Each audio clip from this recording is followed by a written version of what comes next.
Hello, everyone. Welcome to another episode of the Church of God Network podcast. In today's episode, I sat down with Tim Reynolds, who is a fellow CGN board member and attends with the Living Church of God. The episode was recorded back in December 2020 at a winter family weekend, and our topic was disagreeing in love. More specifically, we discussed the skills needed to disagree in love and how to more effectively make, cultivate, and maintain relationships in the Church of God across different organizations and when dealing with differences of opinion. Hope you enjoy. So, we're referring to the book Crucial Conversations by Grenny and I think a few other authors. I don't remember. But that's been a really transformative book for me. And that, among a few other books that I've read in the past few years, have really contributed to my emotional intelligence, the development of that aspect, as well as emotional courage. And being able to have difficult conversations with people, even with people that I'm at variance with, but come away as friends in the midst of that.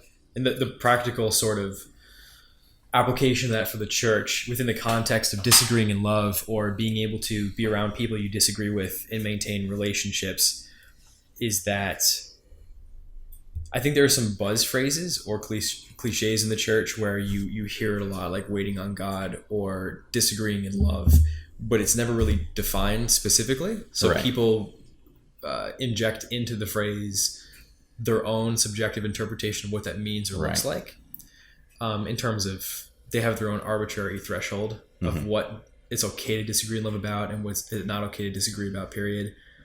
And also what it means, like what the in love part actually refers to. Because you talk about the emotional intelligence side being a prerequisite for disagreeing in love, and I would agree. Yeah. That you need the capacity to understand yourself first and foremost and get from the exchange the proper and godly thing or maintain the relationship regardless of point of view. I guess granted it's not something like the Sabbath or the holy days.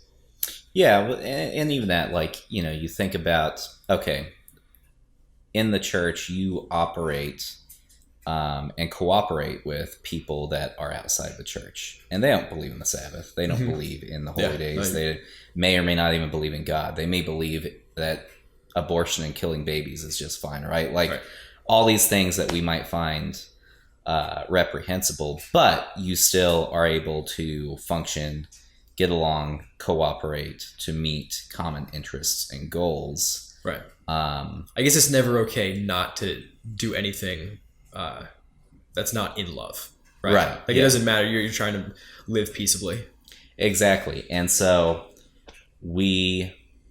I think that's, if we can operate in that context, why is it sometimes so difficult to operate within the context of other brethren that are in perhaps other groups within the body of Christ, or even if in our own group or in our own congregation? Like you see, I'm sure anybody listening here is familiar or is a part of a conflict that's in their own local congregation where either they are not speaking to the other party, or the other party is not speaking to them, or they've been witness to this, or they've experienced it at an earlier period in their life. Yeah.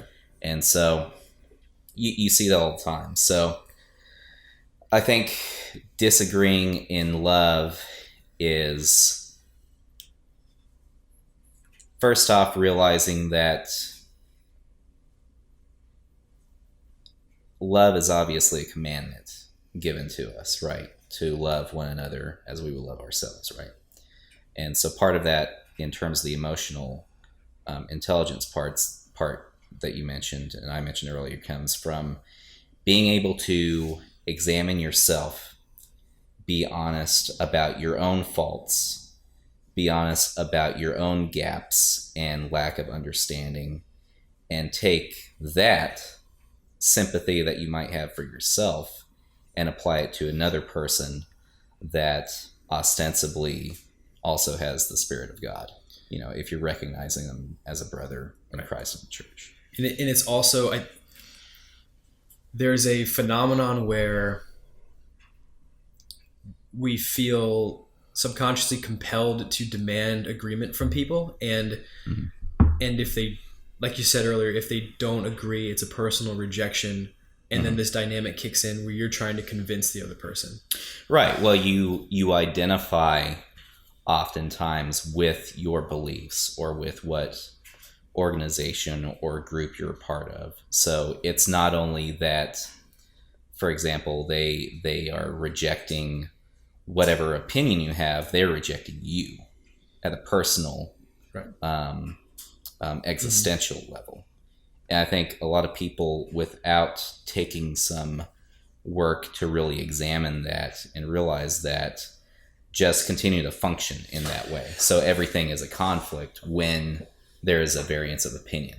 Right. And I think it's something, I think people think they're losing something in the other person when they're not in agreement. For example, you take something like whether or not you believe in church eras, right? There is a difference of opinion on that. I happen to believe in church eras. There are people who don't. Yeah. And when you, if we were to be talking with someone who doesn't, and that comes up there, I think people go, well, I want to be able to agree with someone on this. Like, I want to connect on this thing, and I can't. And there's, I don't know, there's like something threatening about it, or there's like a sense of loss that occurs, instead of treating it as,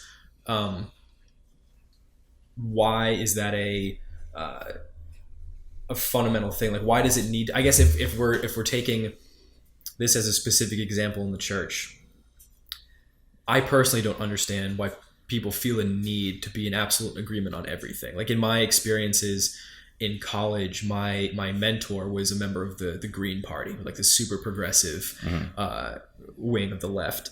And, you know, I'm more libertarian conservative, but we loved each other because I respected in him his intellectual honesty. He had a different worldview, but I respected where he came from. And I think he saw in me that I was trying to do the best I can. I was being honest in that my beliefs were genuinely held. I wasn't being partisan, or I wasn't parroting like talking points. And we respected the genuineness of the other person.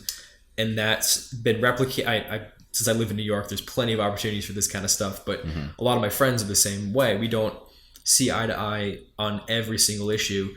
But as long as we can see the other person, it genuinely believes it, and they did the work necessary to get there, that is more of a connecting force than simple agreement. Like, there are people I agree with things on that I'm like, I don't know if you did your homework on this, or if this is just like you've absorbed it from the church culture.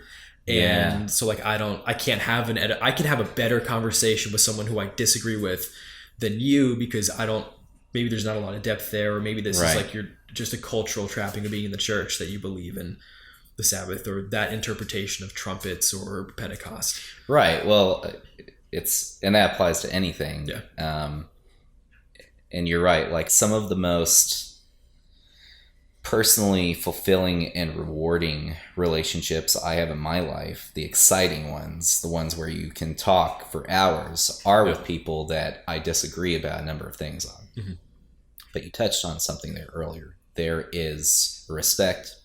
There is underneath there a certain trust in the other person. Without that trust, you can't. Relationships operate to the degree that there is an underlying trust in the good intentions and motives of other people, right? You transitioning into Lencioni?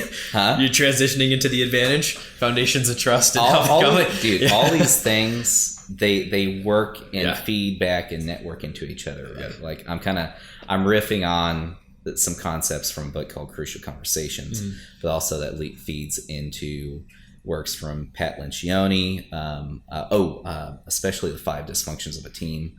I've not read that one yet. You got to read it. No. It's great within the context. This is a bit of an aside, but it's great within the context of a team reading it together, like a work team, or I can, it'd be awesome for a church or a small group to go through it or something. Like, I've never thought of that. That would be cool for like the board maybe to do. Because we've only been around for a year and a half at the point of this recording, but it's sort of boards more from like startup boards in the early, just sort of okay, how do we make this happen? Yeah. And then it's about development, and you want to do more without putting burdens on people, but maybe Right. like taking one really impactful book like this and building it in. And that's the Like, thing I forgot to mention yesterday, but I wanted to bring up was more, I think as a board, we should do a little bit more intentional team and relationship building. Especially since there are people who don't know each other now. Exactly. Yeah. And we're scattered across the country. So we can talk about that later. But 5 dysfunctions I've gone through with my team at work. And we're actually going to go through another round with the same team because it's evolved. Some people have moved on. Some people have come on. So we want to have this rhythm of going through it to build that trust. And Pat Lencioni's model, I don't know if the quote is from him, but he says that business runs at the speed of trust, right? Trust is crucial to everything, anything getting done. So anyway, kind of reining it back to the theme of relationships and being able to disagree while maintaining love. There's a point at which I think the breakdown comes where at some point, without consciously recognizing it, there develops a lack of trust and a lack of respect. Yeah.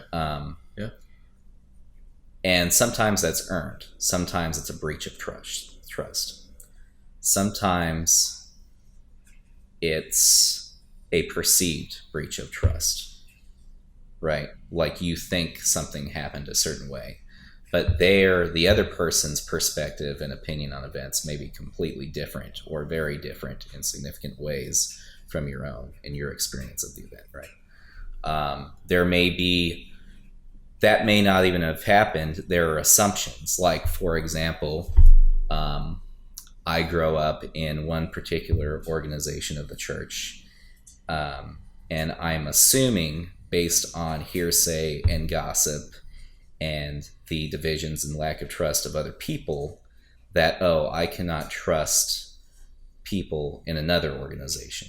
Right? Well, that's what I was thinking of. Is that so that you're bringing up a really fascinating point, because at the beginning of CGN, one of the things I thought about a lot was that me growing up in a very small independent group, we stayed in Worldwide a long time, in everyone, no matter what your situation was, had impressions of the other groups, and realizing intellectually, well, that's not really honest. That's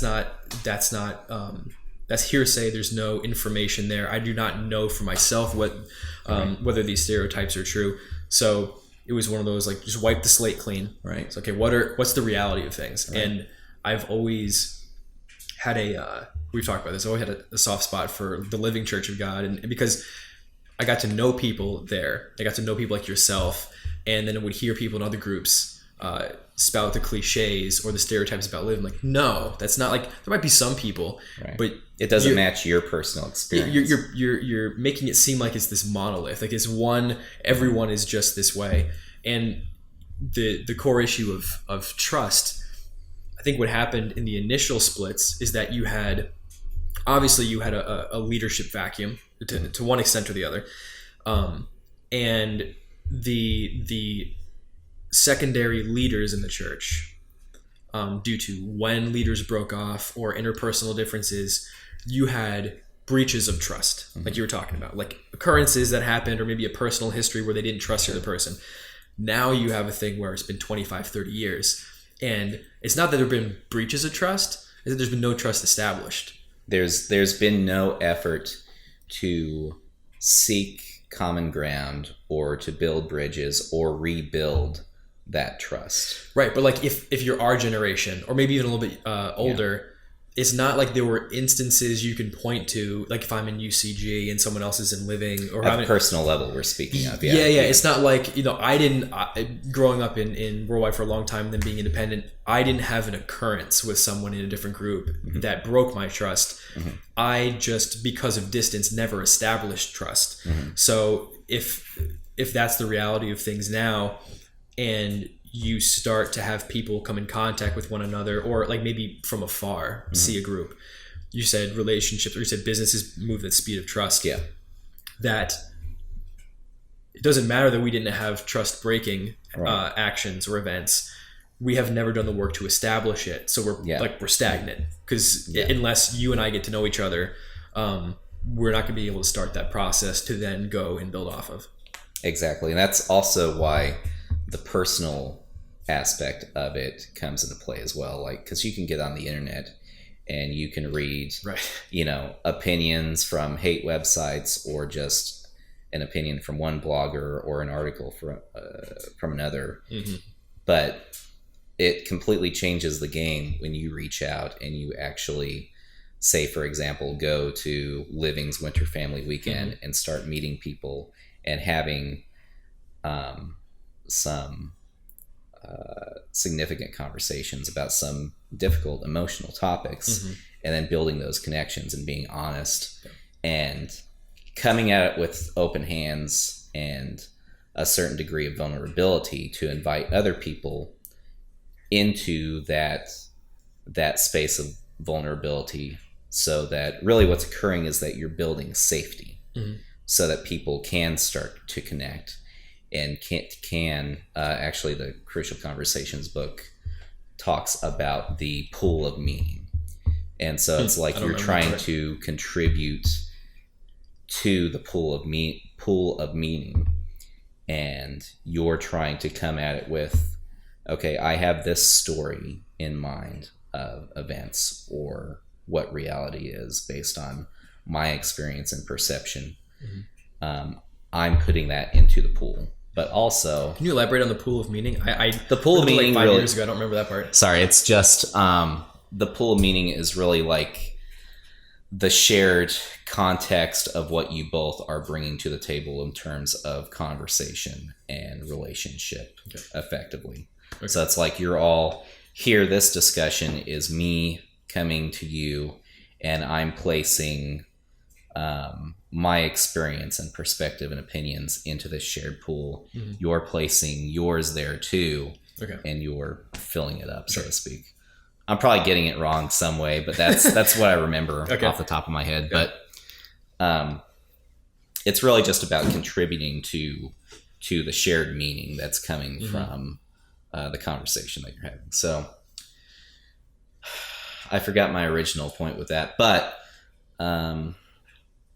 so you can, at a very impersonal level, read opinions online or hear gossip and hearsay, or you could reach out and build connections in person by, for example, what you did a few years back, attending the Winter Family Weekend with Living, actually meeting people, introducing yourself, putting yourself out there, being vulnerable.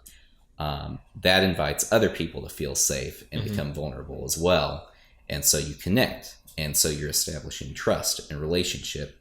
And with that, you are starting to build the rapport and the basis upon which you can even have the capacity to disagree and still remain friends. And maybe change your mind. Because the thing is, when you don't have the trust established, and then you get into a conversation where there's disagreement, because that's another thing we do a lot in the church, where people will say to me, oh, well, I went to visit another church and they wouldn't have it. They kicked me out, or they weren't hospitable. And you find out, well, it's because they went in to the congregation and immediately started talking to people about their pet doctrinal difference between them and the church. Right. And like, well, that's not productive. Or they're coming at it. That's a good example, actually, of an unhealthy way to agree or disagree in love. They're coming at it with an agenda. They're coming at it with the agenda of, you know what, you're wrong. You're assuming they're wrong in the first place. You're assuming you're right. And you're God's gift to the church that's going to save everyone. And you are going to come in and convince them with your words and your opinions. Well, that's the thing. The goal becomes convincing. It becomes like compelling into compliance, or it becomes just because I think the word agenda, I know what you mean, and there is an agenda. It's more, I think it's subtle. I don't think people take the time to think about the fact that is actually what their agenda is. Yeah, and I'm speaking to both the conscious and the unconscious, Right. because people do this at both levels, right? Yeah. And I think the thing becomes people. I don't say people don't take the long game, but if the emphasis is on getting to agreement first and foremost, you're putting the cart before the horse. But if you establish the relationship, you realize, oh, okay, Tim's not a bad guy, Dan's not a bad guy. I at some level trust who they are and trust the fact that they are at least trying, right? Like you trust God's Holy Spirit in that person that, okay, I don't even know where they stand. I don't know if we agree or disagree on things, but I know they're at a core level trying to do the right thing. Then when a disagreement comes up, you are much more prone to listen. Right.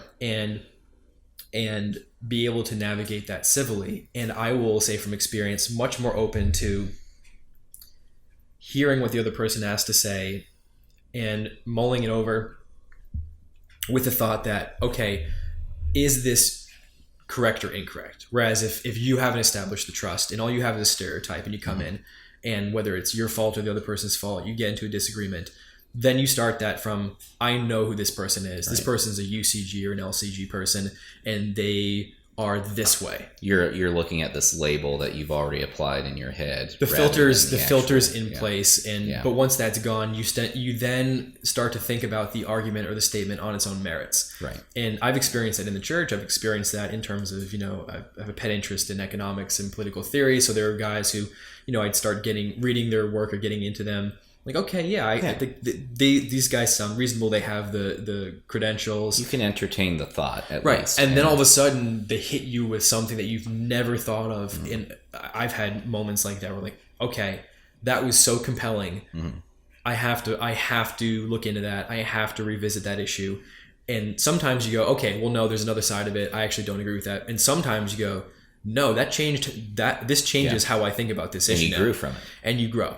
Yeah. And we're compelled to grow. And I think anyone who has either gone through personal trauma or trials that lead to growth, or someone who's been in the workplace in a dynamic work environment knows that growth only comes through, not only through work, but like through uncomfortability and through a certain extent, healthy conflict.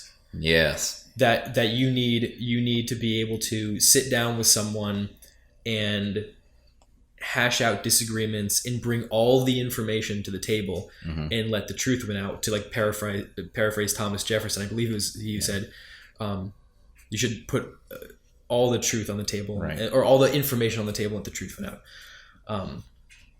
And I tend to quote that a lot, and I should probably get the quote exactly right. It's very useful, but it's a truism, and especially I think in the church and in the workplace, that I think we're very hesitant to give honest feedback. Mm-hmm.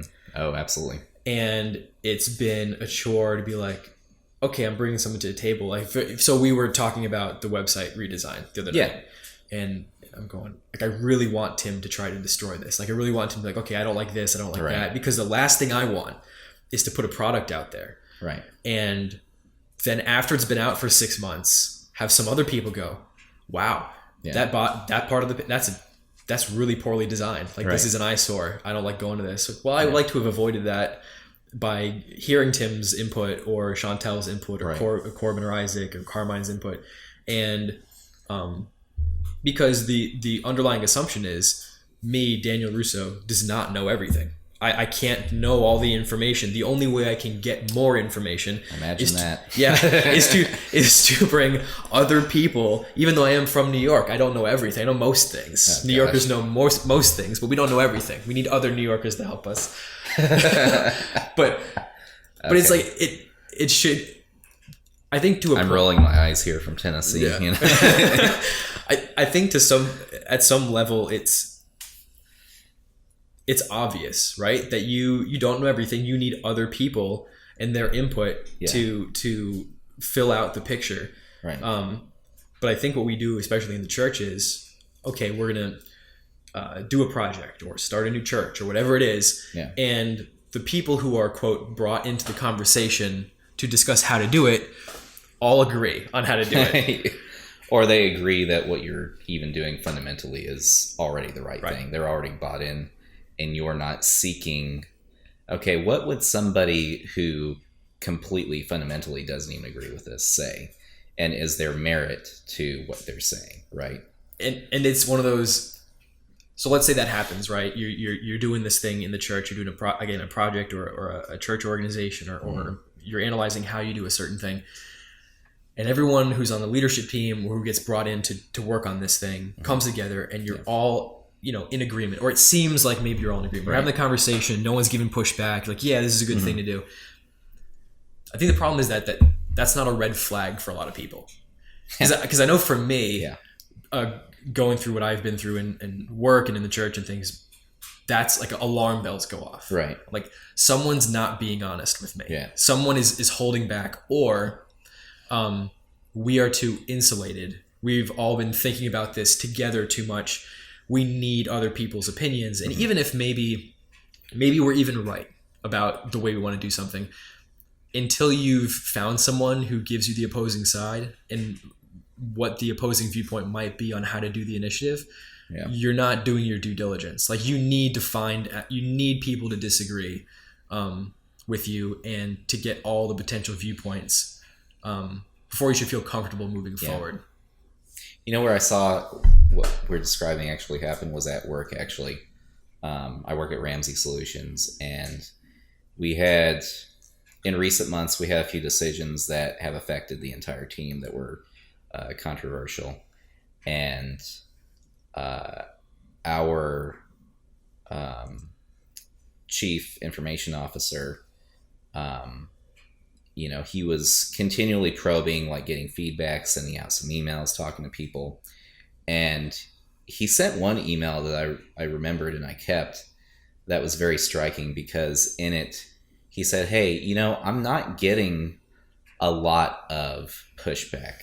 I forget the exact phrasing, but he's like, I'm not getting like disagreement.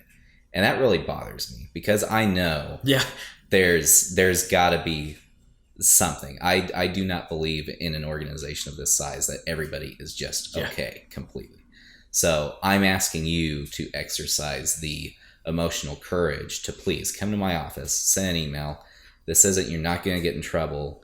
That's really healthy. Yeah. That's, and I see that kind of behavior coming from that organization over and over again.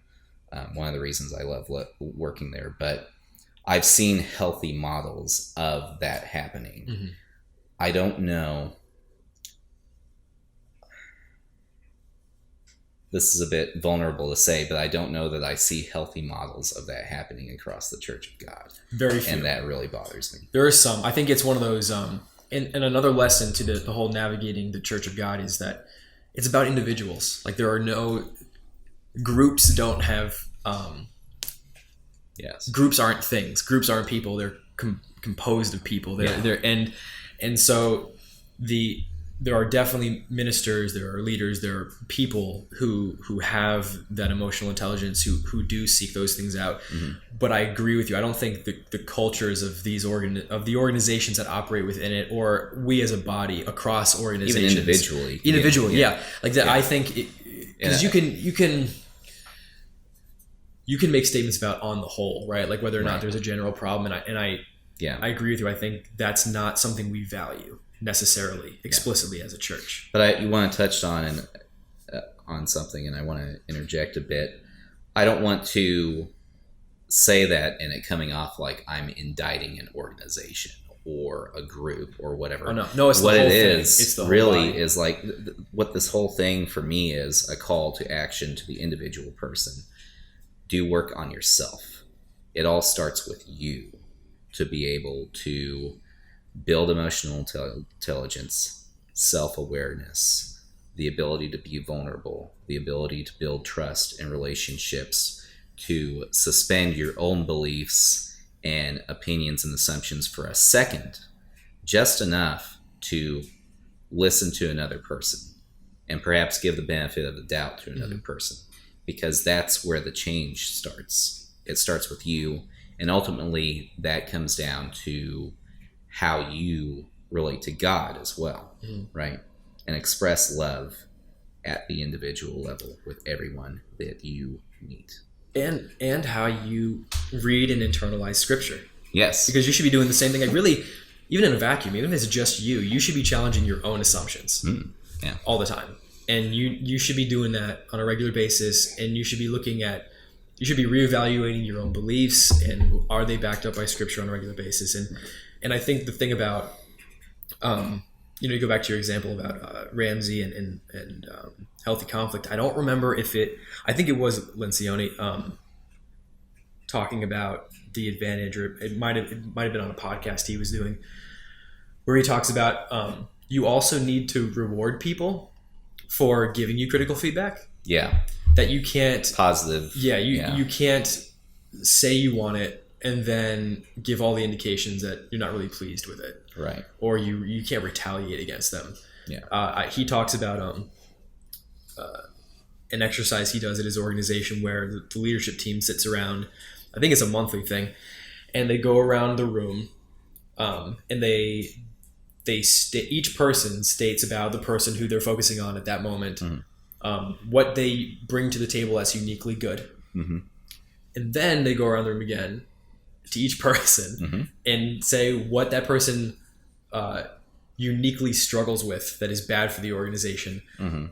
And the person who gives the best critical feedback gets like a specific reward, or like not, I won't say a prize, but like some sort of benefit. Yeah. So like there's an incentive, and then even if it's just social recognition or approval, that's huge. But then he goes, and then we start with me, like Lencioni. We start with a leader. The main guy owns it. Right.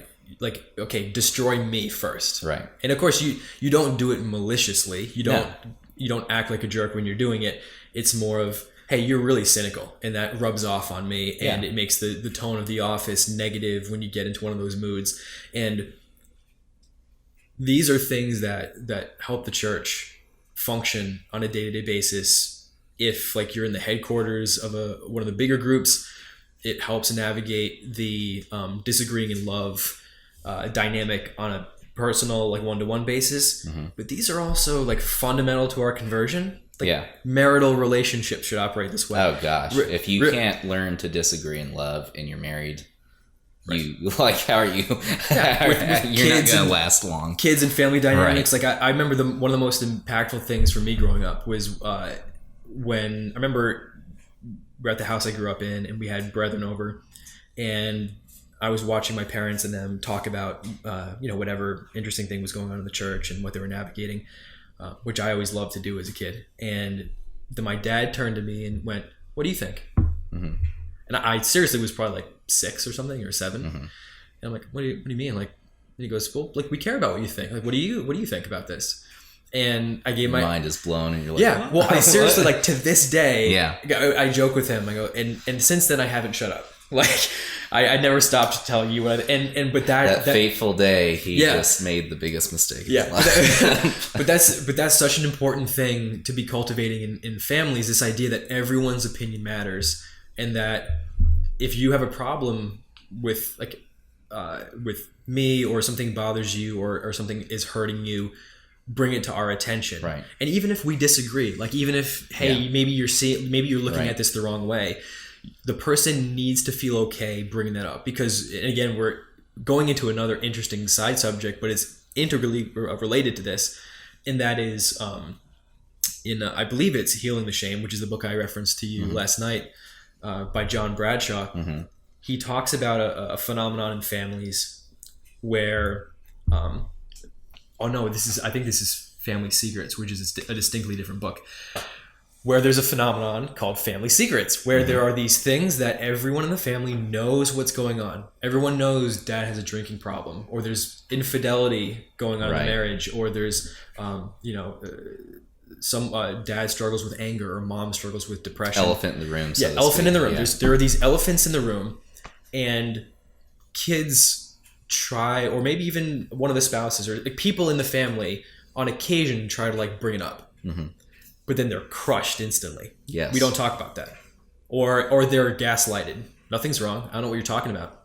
Yeah, and then you're made to feel like you're crazy. And Or someone gets really emotional because there's something traumatic going on in the family, Why are you crying about it? There's nothing to be sad about. And you just, you invalidate the reality of the situation because people in this, in the family unit are trying to prop up the essence of who they are. Like, they don't want to have to confront these challenging parts themselves. It's challenging to face that pain and work through it and deal with it, whatever it is. You know, right. It could. I say pain, which sounds dramatic, but it could just be something simple, like something is just dysfunctional in some way. Right. And if you don't address it, it compounds. Though. It compounds, yeah. If it's not addressed, then it just gets worse and worse and worse. And then two, you mentioned the reality. Sometimes it's not even the reality. It could just be solely the perception of the individual. But still, if you react in that way, where you're just denouncing them or completely dismissing their feelings, that's not healthy. That's not love. That's not exercising care and concern for what they're feeling and what is reality in their mind. Yeah. Right. Yep. And that's just not loving. One of the things I've learned about myself in my relationships with my family, and so, some of my romantic relationships, but me and my brother go through this a lot, where we'll get into conversations or maybe arguments or something, and I recognized a couple years ago that I have a tendency to steamroll, as I call it. Yeah. That, I like to talk, but even when I'm like really in good faith trying to be open and confront an issue, like maybe in the family or with an individual person, I will talk for like 5 minutes. Like I'll be articulate and I'll be clear and I won't be lying and everything, but it'll be so much information coming at the other person. Like they've forgotten the first thing I said. Like I'm overwhelming them without realizing it. You're overwhelming them with information and data and facts or whatever. Or it's not, I might not necessarily be like arguing a point. I might be saying to them like, hey, I've noticed something in our dynamic and it's bothering me. But if you talk for 5 minutes straight, you're overwhelming. No, you're not in dialogue, as the book would put it, right? Yeah, or I'm not setting the other person up to also contribute and feel, I guess, heard. But it's not intentional. Like there are things I've done that it's a problem of mine. I need to address this. I'm not doing it the right way. But when I made that realization, like, oh, that's completely unintentional. Yeah.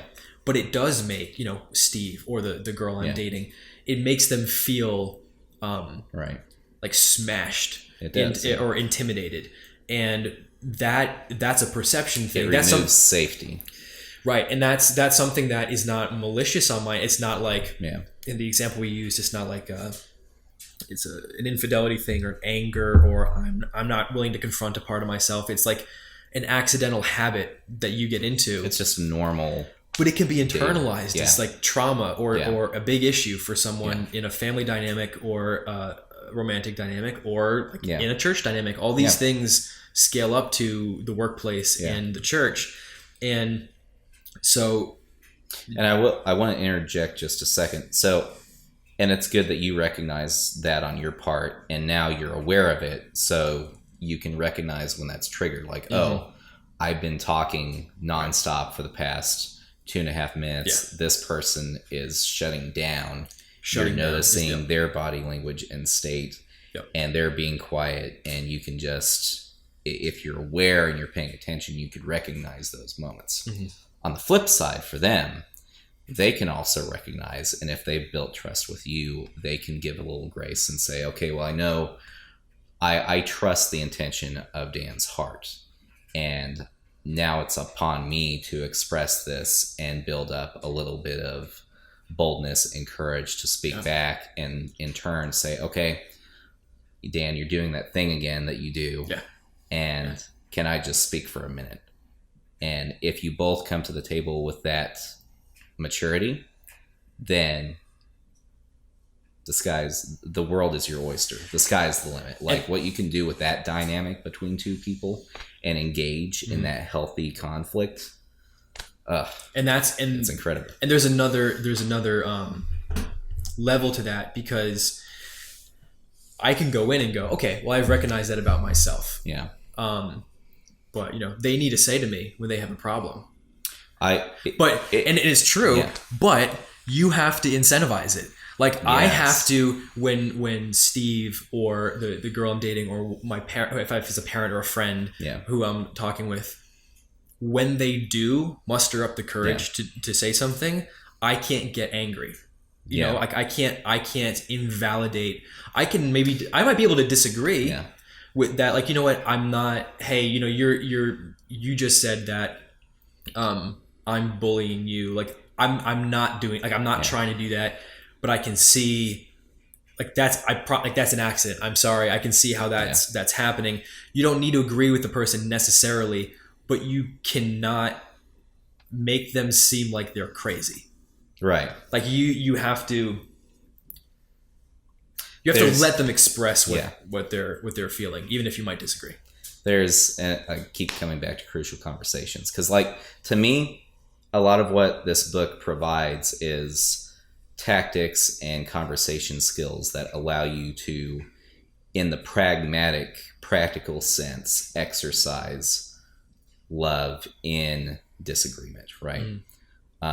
So part of that, you hit on a few things. For one thing, you recognize you're in the midst of a crucial conversation. You're recognizing it. Good point. First of all, you're probably at a variance of opinions, right? Emotions are high. There's tension. You're recognizing in that moment, okay, I have a tendency to get angry, or I might react in anger. So I need to stop and pause,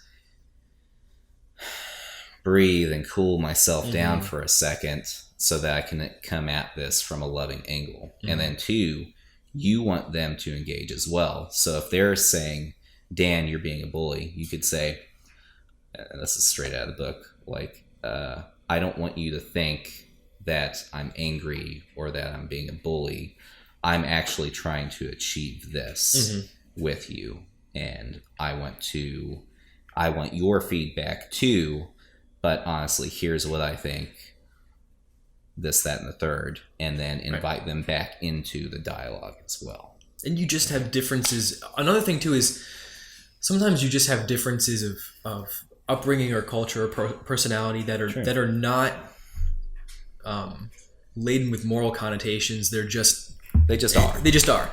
And but they become serious points of conflict when you come up against someone who does not communicate that way or does not express things the same way. Like, you know, our good mutual friend Dan, like him and I are like the same person when it comes to this stuff. And so we could sit here, and I'm hoping to get him on the podcast, but we can sit here, and we have, like, and just, I argue is like a negative word, but we've had conversations where we've disagreed the whole time for like 2 hours. Yeah. And we're both invigorated after it. Like, that was awesome.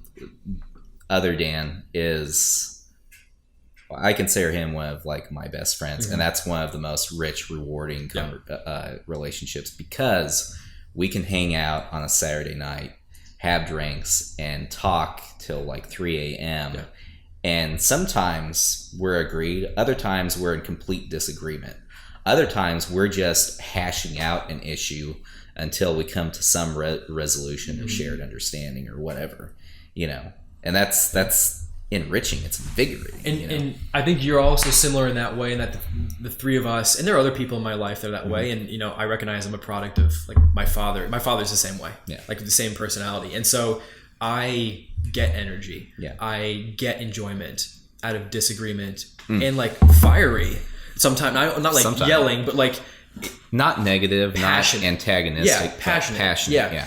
But I have recognized, and I know a lot of people, really great people, who see that and they see anger and conflict, and that's not where it's coming from. It's just a personality difference. But I recognize that if I'm not careful, like I come across really intensely. That took me a long time in my life to come to realize.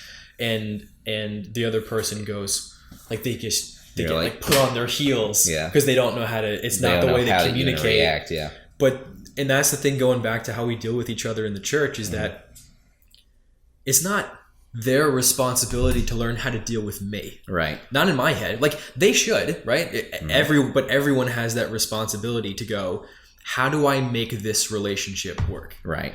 It's not, you don't go into, if you're a member of LCG or UCG, you don't go into a Chicago congregation and go, it's their responsibility to deal No, with me. it's ridiculous. No. Yeah. And But I think so many people, like, they're whether they realize it or not, they assume that, oh well, it's subconscious. Yeah. I'm not being received warmly or whatever, Yes. or this or that happened. Like, well, how did you come at it? Right. Did you risk yourself? And I'm thinking of the example of, let's say you go to a new church congregation and nobody's talking to you, or you just kind of feel like a cold vibe in the room. Like, okay, there are a few ways to react to this.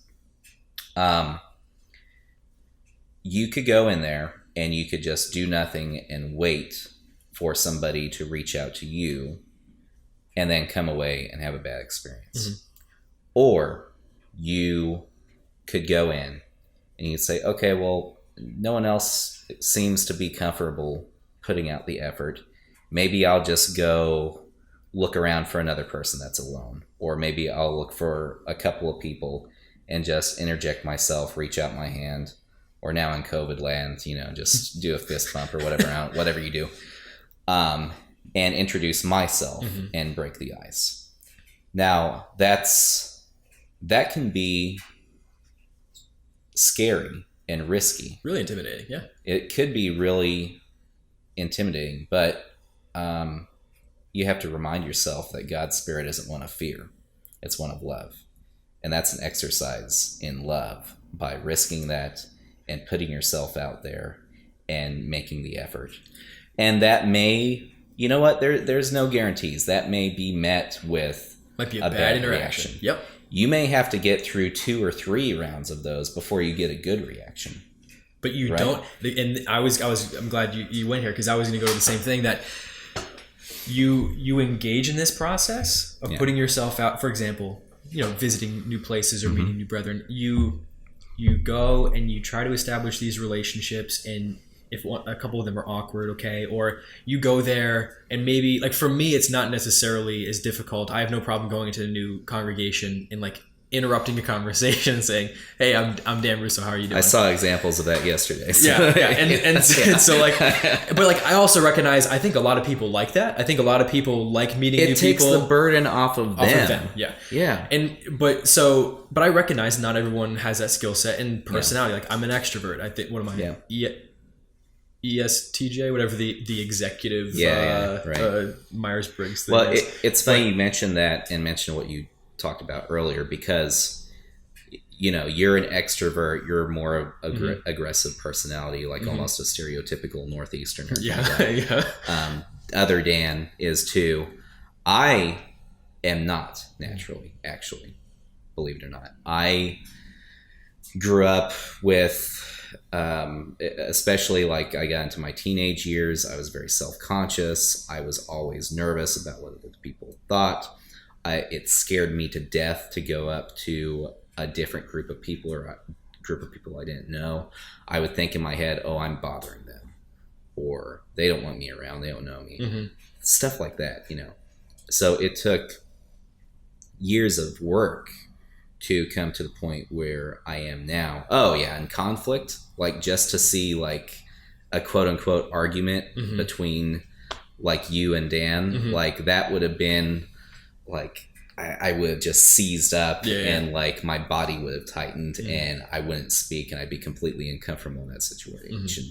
Or in other situations, my natural default is avoidance, where I have a conflict mm-hmm. and I just avoid the person or avoid the topic, and I try not to make waves that way, which makes things worse, right? Mm-hmm. Or there's the unhealthy reaction of just hiding yourself, where you have a friend, they may not even really know the real you or what you really think, because you're just going along to get along. They say things or they spout opinions or whatever that you truly actually don't agree with, but you're just going along to not cause to not have a conflict. All that to say, I'm coming at this from the opposite end of the spectrum, leaning into that to develop those skills and to develop that emotional intelligence, to develop that emotional courage. And I've done so much work, and I'm not saying this here to prop myself up or promote myself. I'm saying it to say there's it takes hope. work, but it takes work. It takes work, and there's hope, and you can do it. And the thing that I've been thinking about through all this is that so let's say you're someone who it doesn't come naturally to. Mm-hmm. You don't, because like you said, it will be uncomfortable. When you're building the skill, it will be uncomfortable to do it. It'll be horribly uncomfortable. Yeah. But you know what? We don't do it because it's comfortable. We do it because we're commanded to. You look in Scripture. Scripture is not silent on the need for us to be unified. Yeah. Not believe the same thing, but unified in spirit. We're unified in loving one another and helping, submitting one to another, helping each other, your brother better than yourself, serving each other, and there's no way to get around it. And so once you see that that's the reality, like what now? Okay, well, we all have to become uncomfortable for the sake of building the skills necessary to start moving the needle on that issue. Yeah. And the also too, counted among the people that will not be in God's kingdom are cowards, right? And that applies emotionally just as anything else, probably more so. But it is also but it's so rewarding though when you put in the time and effort and work, and then you see a result or people respond positively. Yeah. And your whole demeanor and vibe changes too. I mean, going back to that example, maybe you were coming into that congregation or group of people, whatever, putting out a vibe that was not inviting, and you just don't know it. Yeah, they were all saying, you're thinking, wow, the congregation was really cold, and everyone else in the congregation is going, man, that guy who came in here was really standoffish. Right. Like someone's got to break that. Someone's got to break the cycle. Someone's got to do the pattern interrupt, and that can be you. Mm-hmm. And if you do that, if you are that person, this is a little off topic, but I think it's within the realm of what we're talking about. If you do that, your demeanor changes. The spirit, the vibe, the mojo, whatever you want to call it, that changes. Your posture changes. Your body language changes. Everything changes. And then from then on, you start realizing, oh, it seems like my normal experience is people are inviting. They are friendlier. Because what you're engaging in is, as far as I can see, is faith. Yeah. You're having faith in God, and you're having faith in godly principles and what God expects of us, and more importantly, you're having faith in God's Holy Spirit in the people around you. And when we as a body operate from this perspective of, I'm not going to talk to people in that group, there's no getting through to them. Mm-hmm. Or maybe you're a leader or a minister and go, well, I can't tell people in my congregation to go to that group because they're going to get deceived, or their people there are going to be a bad influence. You're not having faith in God's Holy Spirit in yourself, in the people that maybe you're preventing from visiting, or if you're judging people in another group, you're not having faith in God's Holy Spirit in that group of people that, yes, you know what, let's say you're right about your belief on a given doctrine. If you believe they're part of the body of Christ, then they have the capacity to see what you say. They have the capacity to grow and change their understanding. Now, if you look at a different group and go, they're not part of the body of Christ, that's a much larger issue, much more fundamental. But I think the vast majority of the people within the Church of God community don't think people in other groups don't have God's Holy Spirit. They just think they're off base on certain things, and we've had these like some intentional but some unintentional walls created. But when you exist, like you said, within those walls, it's not only is it fear-based, but it's actually showing a lack of faith. Yeah, agreed, 100%.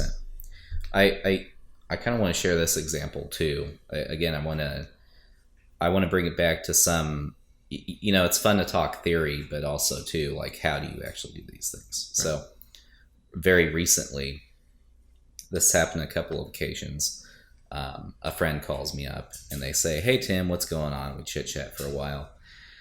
And they're like, oh, well, I'm now attending this other organization because of X, Y, and Z. Mm-hmm. Right. And they're sharing with me, they're telling me about it. And I can share my reaction. It's usually some variation of, okay, well, tell me more. Why? You probably heard of the 5 whys. Like, I really want to engage with them and ask why. Okay, why? Because first, I'm just trying to, I really want to understand where they're coming from. I think that's just basic friendship, right? You know? And I may agree, I may not agree, whatever. In this example, I disagree, obviously. And maybe not obviously, I don't know. But, and then we kind of go through that. And I'm like, well, okay, I just want to be honest, like, I really don't agree with your position or why you're doing this. And here's why. And I articulate those reasons. A, B, C, X, Y, Z. There may be something where we debate on, like, well, I'm not really completely sure about that, but I can suspend that for right now. And then usually, if I really care about the person, which all my relationships, I care about the people, I say, well, listen, thank you for trusting me and giving the time to actually reach out and call or text me and tell me this, because that says a lot about the value of that relationship. It's not a casual relationship where somebody just, calls you up and goes out of their way to tell you something risky like that. Especially when they know there's a significant chance you might disagree. Yeah. Or they don't know how you're going to react. They may think, well, Tim might get angry, or blither blather for 5 minutes about how they're going to hell, so to speak, right? Yeah, you're not going to be in the place of safety. Right, you're not going to whatever. But I express to them, I love you, thank you, I appreciate the gift of the trust that you're showing me, because that is a gift for another person to trust you and to open up and to be vulnerable with their heart and mind and spirit. And, I want you to know, even though we disagree, call me anytime. We can talk about this again if you're having other problems, or you just want to talk, or just go hang out and get drinks or whatever. Let me know. And we're still friends. Because, in the end, your responsibility in this life is to work out your own salvation. Yes. Trembling. And that's it. It's yours. So what your friend does has no bearing. It's between you and God. On you and your conversion. Now, I will say secondarily, our primary responsibility is to God, our relationship with Christ, our conversion. But within that context, we have responsibilities to the rest of the church. Yeah. And so, but your only responsibility to your friend is to do what you can to further their calling. And the thing to do is not to demand compliance with your potentially flawed understanding of circumstances. It's to help them engage in critical thought, critical thinking. Do you believe this? Have you done all the work you can to know that you believe this? Right. Great. I'm here to listen. I'm here to help. Getting critical feedback is important. I'll let you know if I disagree. That process is the best thing for that person. Getting them to agree with you is not the best thing for that person. That is not the goal. No, because number one, if they haven't done the homework to believe it, it's not real anyway. Yeah. Or if they're just humoring you, if you can go into a congregation or go into a relationship with a person having no pre-existing trust or time spent, make your points about your belief and have them immediately agree. That's fake. Yeah. It's not real. That person, that person's opinion Wait becomes till almost the next worthless. guy comes in, does the same thing you did, and they're like, "Oh, it's like it's kind of like how Paul described Athens. Like they're always looking for the next thing, or they're eager to hear this or that. It's baseless, We should be helping each other build capacity. Yes, as converted Christians, that we should be helping each other think for ourselves and encouraging our friends to think for themselves and come to their own conclusions, because we're all going to be part of the Godhead. And ultimately they have to be our conclusions. Right. And we shouldn't just be waiting for the kingdom to happen. This is a boot camp. You're training for the work. in the world tomorrow. Yeah. It's not about like, I bristle when I hear about getting into the kingdom. Mm-hmm. It's a very self-focused Right. approach to the conversion experience, God's plan of salvation. It's you're part of the advanced team. Like you're the part of the first wave onto Normandy here. Like Right. You're going to be kings and priests in the world tomorrow. You have to learn how to lead. You have to learn how to think for yourself. You have to learn how to be emotionally intelligent and understand what's wrong with you, because you're going to be helping people who are also very flawed navigate their lives. And you have to have learned through your life what made you tick. Why did I react so poorly? Or why did I build this? Why is there this part of me that's broken and always comes out in romantic relationships or my friendships? Right. Oh, because this happened in my family growing up, or whenever there was an issue. Or I'm just simply wired this way, and it's my task to overcome it. Yeah. Sure. Yeah, like maybe whatever. there's not enough information to ascertain how it got there, but you know it's Right. there now. And how do you work against it? Because the other thing too is maybe the thing you're working against, right? Me and the steamrolling example is one of my smaller issues that I have. It's not one of my big ones, but there are going to be issues we carry with us till we die. We do not die perfect. No. And so sometimes it's just the process of working on that throughout your whole life that builds the skills. And but when we don't recognize those things, it makes those relationships and the disagreeing in love impossible. You have to go in humble. You have to go, or as much Humble as possible, is the key word there. esteeming people higher than yourself. Because if you go, and that's the task of the Church of God right now, right? If I always am sort of amazed that if you, Tim, or maybe go into a congregation, we should be confident with what we believe in general. Like we should have done our homework. We know we don't know everything, but Right. we should be doing the work to study and so if we go and sit someplace and we maybe hear something we don't believe in, it shouldn't destroy our world.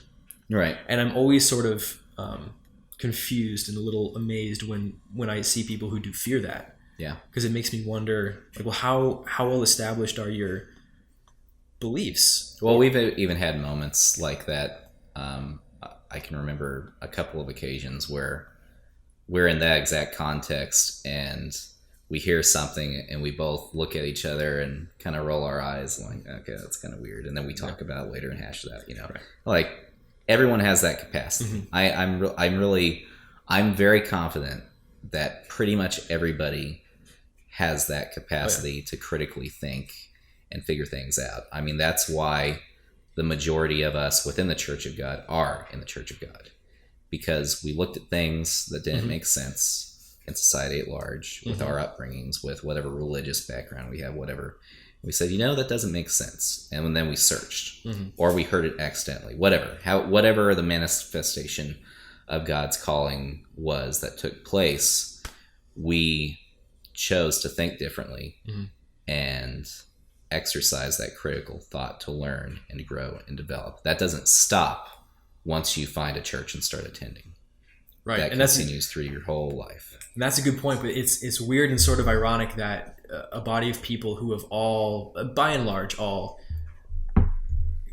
come to this similar place because of independence of thought. And then we have this secondary culture that once you're in, there's this sort of pressure to, I don't want to say check your mind at the door, but like there's this sort of pressure where you now want to either fit in or have a loyalty to one Church of God organization, or maybe you then fear getting, quote, exposed to a different view in another Church of God organization. Whereas, like, I know my parents, they grew up Catholic and they came in. Yeah. What's the threat? Like, Yeah. you came out of Catholicism and Christmas and Easter. Like, you risked your whole family disowning you to come into this viewpoint.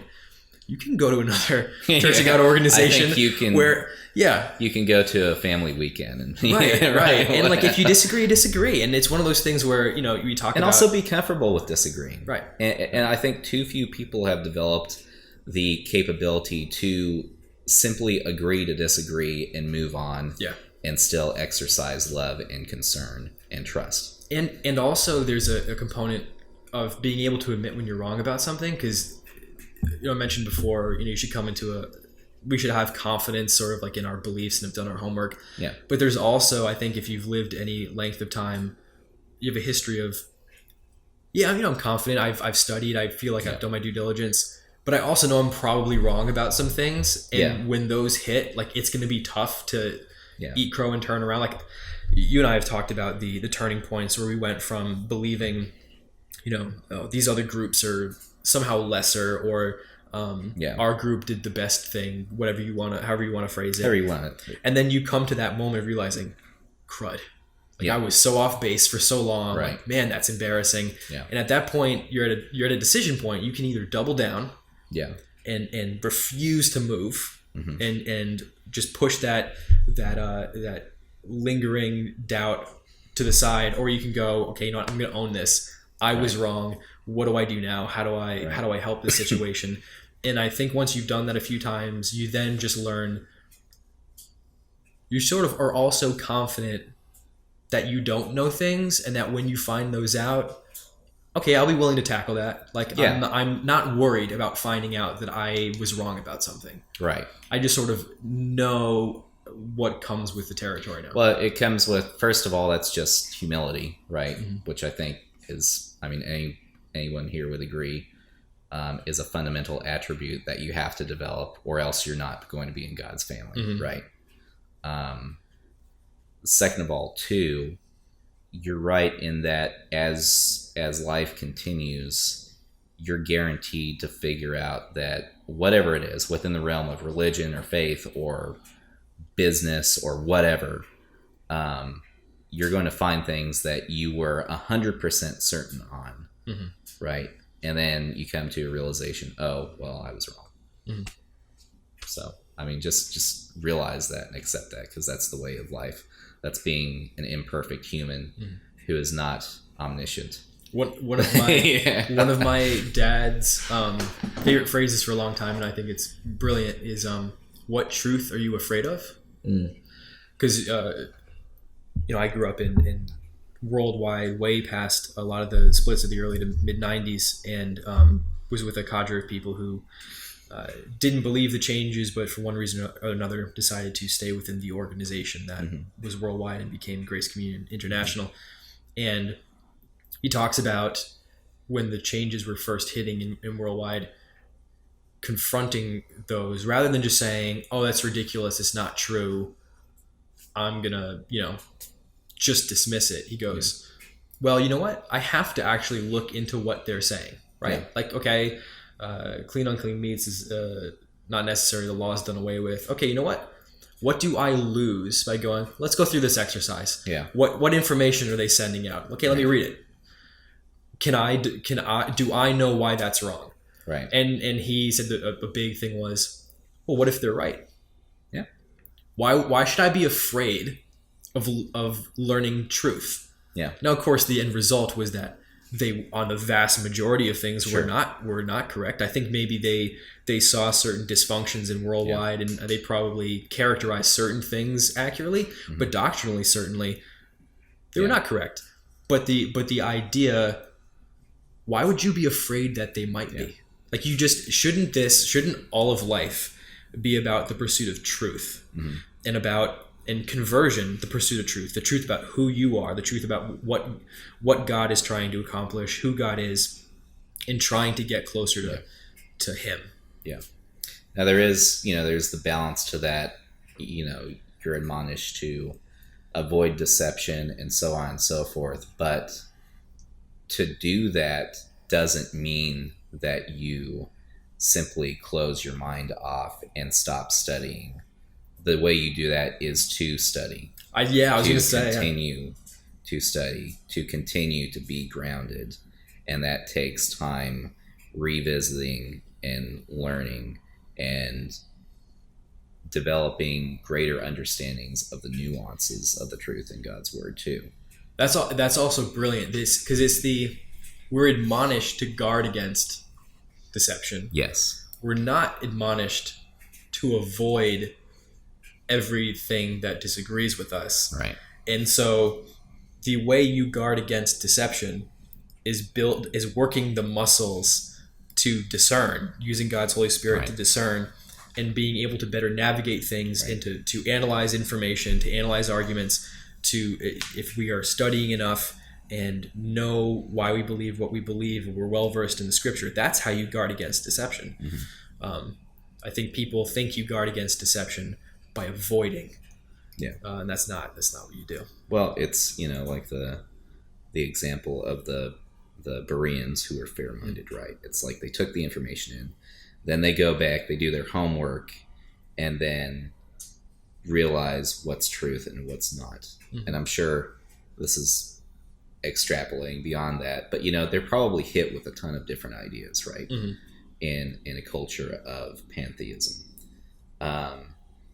They get the truth told to them, they go back, they study, and then they figure out what the truth is by reading and understanding God's word. That doesn't mean that they haven't explored other options or other ideas or other perspectives. They've simply exercised that muscle of discernment and via God's Spirit, presumptively, been able to put that together with that exercise to come to a deeper knowledge of the truth. I feel like that's the way. I think it might be a little bit different for our generation who grew up in it. It might be a little different, but certainly for our parents' generation, people by the tens of thousands coming into the Church of God sphere who did just that. They were searching. They looked into a bunch of different religious views, different forms of Christianity, different like Eastern philosophy, and they determined through study that no, the Church of God had the compelling narrative. It had the truth. It was rooted in Scripture. Like they proved the validity of the Bible, and through that exercise got here. We should be continuing with that exercise once here, and it's one thing to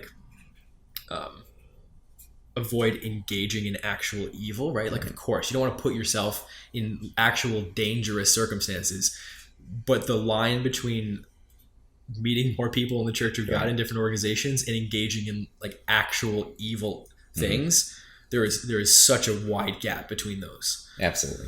I just want to encourage people to really take some time to do some self-examination, perhaps even some journaling. Think about what conflicts you've had, what differences of opinion you've had in your personal life. Think about the reactions that you have had to them, and consider, was this the best way to handle it? Did I do it from a place of love? Could I have preserved the relationship and preserved unity despite that variance or difference of opinion? Yeah, good advice. Thanks, Tim. Thanks, buddy. Appreciate it, man.